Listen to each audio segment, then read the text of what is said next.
आने वाला है एक महासंग्राम, अंत होने वाला है अशोक का कथन।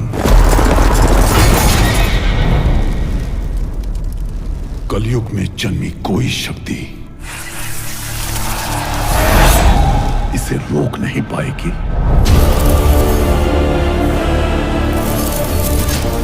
ऐसे ही पत्थर थे प्रोफेसर, जिनसे बचपन में मुझे मारा गया था। Now it's my turn.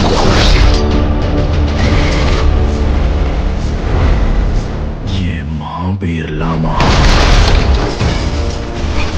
इस धरती पे किया जाने वाला एक हस्ताक्षर है।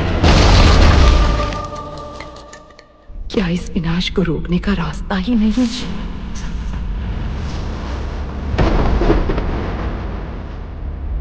इस बार रास्ता भगवान नहीं, धर्म के लिए लड़ा हुआ दिव्य अस्त्र दिखाएगा। वो है मिराई।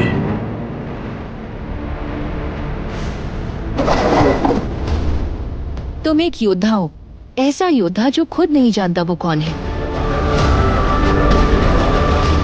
जब आपके लिए बाहर नहीं अंदर ढूंढनी होगी। 9 books, 100 questions.